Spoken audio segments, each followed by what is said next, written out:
Mesdames, Mesdemoiselles, Messieurs, bienvenue à cette capsule immobilière.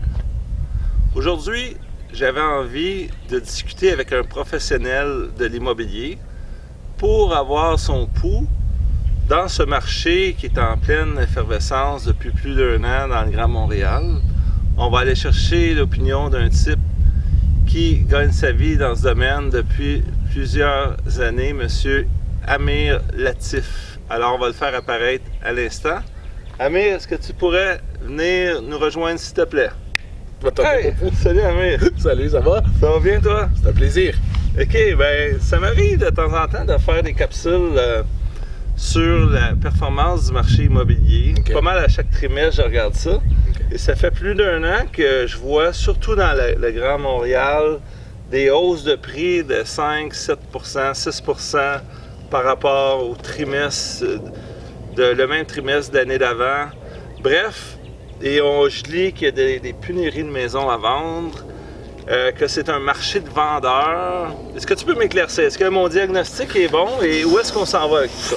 Ben effectivement, ton opinion est bonne, ton diagnostic est bon. On s'en va de plus en plus vers un marché de vendeurs présentement. L'immobilier est en effervescence. À Montréal, est en pleine croissance.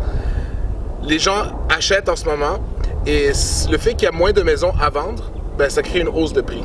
Qu'est-ce qui fait qu'on se retrouve dans un marché de vendeurs? Il y a tellement de facteurs. Un des facteurs que si je peux me permettre, il y a beaucoup de gens, des investisseurs étrangers qui viennent investir à Montréal parce que Toronto ont imposé une taxe justement pour les investisseurs étrangers. Comme Vancouver. Exact. Donc les gens se dirigent un peu plus vers l'Est, donc ils viennent à Montréal, ils achètent des propriétés, il y a beaucoup qui achètent des grandes maisons. Les Chinois, les Asiatiques. Les Asiatiques, exactement. J'ai entendu des Russes aussi. Il y a pas mal plein d'ethnies. Un peu tout. En fait, c'est les gens qui ont de l'argent. OK? Et il y a beaucoup de gens qui sont asiatiques qui ont de l'argent. C'est pour ça qu'on entend le mot asiatique beaucoup plus souvent, mais c'est vraiment beaucoup d'investisseurs qui viennent investir à Montréal parce qu'ils pensent que, justement, Montréal, c'est la prochaine croissance. On n'a pas eu une grosse bulle immobilière comme on a vu à Toronto et dans l'Ouest canadien. Alors, ce qui arrive présentement, c'est que beaucoup de gens achètent des propriétés. Ça crée une augmentation des prix. Et malheureusement, c'est pas une augmentation des prix qui reflètent la réalité de monsieur, madame, tout le monde au Québec. T'sais, on voit une maison qui se vendait 450 000 $ puis qui se vend maintenant 600 000 $, 650 000 $ 2 ans après. Fait que la personne qui achète sa première maison, ben, lui et sa femme, ou lui et sa blonde et les enfants, peu importe, ben, il se retrouve à payer qu'une hypothèque qui est beaucoup plus grande qu'avant. Et ça crée un problème, justement, maintenant. Donc, on est dans un marché qui serait déjà surévalué, là, où il y a des anomalies. Il y a des anomalies, effectivement. Alors, il y a un marché qui est surévalué. Il y a toujours une augmentation qui va arriver au fil des années. Donc, si on voit comme le marché immobilier d'il y a 30 ans et maintenant, c'est sûr qu'il y a 30 ans, le prix était comme ça. Maintenant, en fait, pour vous, c'est comme ça, puis le prix était comme ça. Mais ça ne monte jamais de cette façon-là. Il y a toujours comme une hausse et une baisse graduelle comme ça ici. Mais au fil des années, c'est toujours un bon investissement, investir en immobilier. C'est sûr que maintenant, on a eu une grosse hausse très rapide. Est-ce que ça va continuer à augmenter ou non?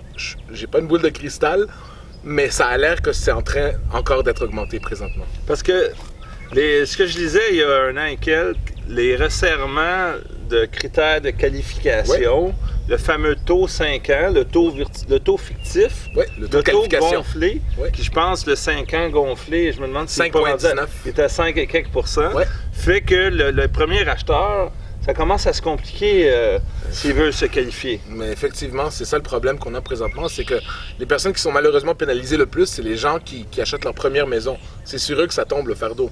Parce que si moi j'avais déjà une maison avant, puis je la vends pour acheter une autre, ben, je bénéficie justement de l'augmentation des prix qu'il y a eu. Fait que j'ai plus d'argent, donc j'ai plus de mise de fonds à faire pour ma prochaine maison. C'est vraiment les premiers acheteurs qui sont pénalisés, puis c'est malheureux, c'est ça. Mais de plus en plus, on voit des cas présentement où les parents qui ont une maison payée, tout ça, ben, ils prennent une hypothèque sur leur maison pour prêter la mise de fonds. Parfois, ils font vraiment une marge de crédit hypothécaire ou des fois, c'est juste un collatéral. Et ils le mettent comme mise de fonds pour les enfants. Ça apparaît pas comme l'endettement. Exactement, ça paraît pas pour les personnes comme l'endettement et les parents, bon... Ben, c'est une mise de fonds. Effectivement, et c'est ça qu'on voit de plus en plus. Honnêtement, là, enlève ton chapeau de vendeur de maison. Là. Vendeur de maison. Excuse-moi. C'est correct, il n'y a pas de problème. Là. C'est agent d'immeuble, tu me disais, ou courtier immobilier maintenant? Ben maintenant, c'est courtier immobilier. Avant, Ok. c'était agent d'immeuble. Courtier immobilier qui travaille pour une agence. Avant, c'était un agent d'immeuble qui travaillait pour des maisons de courtage. Effectivement. Bon. Donc, tu t'enlèves ce chapeau-là. Ouais. Sérieux, là. Oh, ouais. Est-ce que tu recommanderais à un jeune d'acheter sa première maison ou tu lui dirais d'attendre? Là, en 2018. Ok, tout dépendamment de c'est quoi sa situation. Fait que- Un petit couple, là, qui en a un qui gagne 40 000, l'autre 30 000, là, qui ont 27 ans, 28 ans, là, on fait quoi? donc, ensemble, ils gagnent genre 80 000. Exemple, 70, Ok. 80 000. Parfait. Ben, ça dépend de où est-ce qu'ils vivent présentement. Fait que si, mettons, ils habitent dans un appartement, un 4,5, mettons, ok, qui leur coûte comme 800 ou 900 $ par mois, c'est sûr que 800 ou 900 $ par mois, c'est pas grand-chose qu'ils payent. Peut-être 1000 $ par mois, là. Mais si jamais ils veulent acheter une propriété, si jamais ils habitent déjà dans quelque chose de plus cher, ben, et qu'on voit que le prix d'achat et le prix de l'hypothèque, c'est sensiblement la même chose et qu'ils peuvent avoir un terrain plus grand ou bien un lopin de terre et qui leur appartient au fil du temps, moi, je suggérerais d'acheter une propriété. Ben, dans moi, cette je pense situation. en termes de plus-value de la cabane.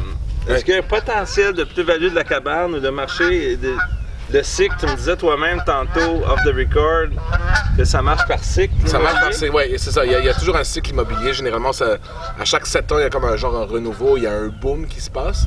Puis on a vécu la même chose, en fait, ça faisait, je pense, en 2008, il y a eu un gros boom immobilier jusqu'en 2010, 2011. Après ça s'est ralenti un petit peu. En fait, ce qui est arrivé, c'est que la croissance a ralenti.